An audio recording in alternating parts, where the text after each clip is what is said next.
उपमुख्यमंत्री एकनाथ शिंदे लवकरच भाकरी फिरवण्याच्या तयारीत असल्याचं शिवसेनेच्या सूत्रांनी एबीपी माझा या वृत्तवाहिनीला माहिती दिली आहे. जे नेते मंडळी काम करतील तेच पदावर बसतील आणि जे पदावर असूनही काम करत नाहीयेत त्यांना डच्चू देणार असल्याचे स्पष्ट आदेश एकनाथ शिंदे यांनी दिलेत.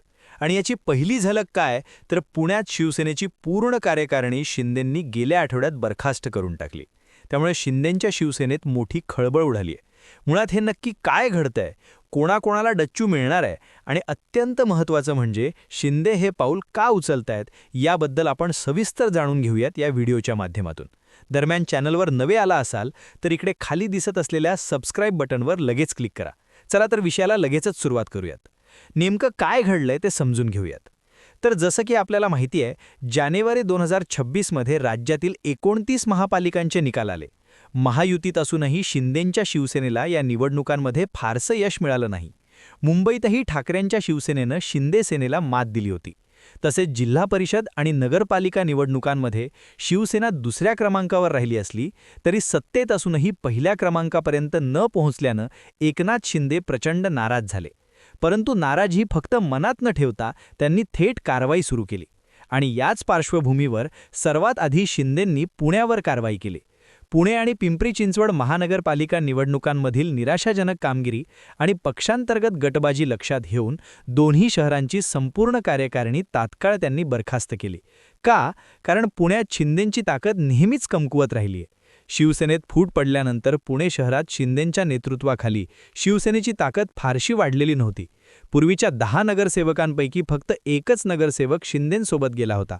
आता जिल्हा शिवसेनेतील अंतर्गत गटबाजीवर उदय सामंत यांनी फटकेबाजी केली असून समन्वय न दिसल्यास मुख्यमंत्री स्वतः हस्तक्षेप करणार असल्याचेही संकेत मिळतायत. तसं बघायला गेलं तर आता निवडणुका पुढचे 3 वर्ष तरी नाहीयेत. मुळे राज्यातील सर्वच्या सर्व 43,000 गावांपर्यंत शिवसेना पोहोचण्यासाठी कामाला लागा, असे आदेशही एकनाथ शिंदेंनी यावेळी दिलेत. सध्या जाहीर करण्यात आलेल्या संपर्क प्रमुख यादीत देखील अनेक आमदार खासदार यांची नावं आहेत. त्यांना स्वतःचा मतदारसंघ बघून संपर्क प्रमुख असलेल्या जिल्ह्याची आणि लोकसभा मतदारसंघांची देखील जबाबदारी बघावी लागणार आहे. त्याचबरोबर त्यांचा कामाचा रिपोर्ट वरिष्ठांना सादर होणार आहे. आता निवडणूक नसल्यानं एकनाथ शिंदे यांचे सर्व लक्ष पक्ष संघटना वाढीकडे असल्याची सूत्रांची माहिती आहे. आता क्वांटिटी नको क्वालिटी हवी. फक्त निधीसाठी येणारे दूर केले जातील, जे पक्षाचे काम करतील तेच पक्षात मोठ्या पदांवर जातील, असेही संकेत एकनाथ शिंदेंनी दिल्याची सूत्रांची माहिती आहे. महत्त्वाचं म्हणजे भाजप पक्षाची काम करण्याची पद्धत कशी आहे, अगदी तशीच आता शिवसेनेची असणार आहे. निवडणुका नाहीत, मात्र मतदार याद्यांवर काम करण्यास सांगण्यात आलंय. प्रत्येक मतदार यादीवर शिवसेना पोहोचली पाहिजे.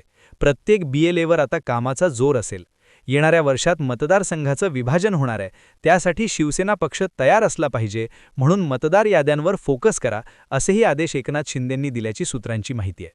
बरं, या सगळ्या कारवाईमध्ये सगळ्यांना प्रश्न पडलाय तो म्हणजे कोणाची विकेट पडणार.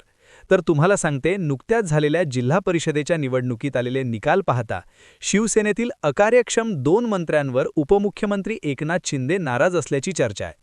लोकसभा निवडणूक आणि त्यापाठोपाठ झालेल्या विधानसभा निवडणुकीत पक्षातील नेत्यांकडून अपेक्षित कामगिरी झाली नाहीये. आणि या निवडणुकीत शिंदे पायाला भिंगरी लावून प्रत्येक जिल्ह्यात प्रचारासाठी गेले. मात्र काही मंत्री आपल्या जिल्ह्यात तळ ठोकून असतानाही पक्षाच्या जागा निवडून आल्या नाहीत. नागपूर अधिवेशनावेळीत शिंदे भाकरी फिरवण्याच्या तयारीत असताना जिल्हा परिषदेच्या निवडणुका डोळ्यासमोर पाहता पक्षात नाराजी नाट्य नकोच म्हणून फेरबदल तेव्हा काही केले नाहीत. मात्र जिल्हा परिषदेपूर्वी शिंदेंनी मंत्र्यांना फेरबदलाचे संकेत दिले होते आणि त्या अनुषंगानं त्यांनी कारवाई करण्यास सुरुवात केली असं म्हटलं जात आहे. शेवटी काय, पुण्यापासून सुरू झालेली ही कारवाई आता राज्यभर पसरण्याची चिन्ह आहेत. मंत्री असो, आमदार असो किंवा शाखा प्रमुख, सगळ्यांचाच परफॉर्मन्स रिव्ह्यू होणार आहे. त्यामुळे महाराष्ट्राच्या राजकारणातला हा नवा अध्याय आता कुठे जातो, काय नेमके फेरबदल होतील हेही बघणं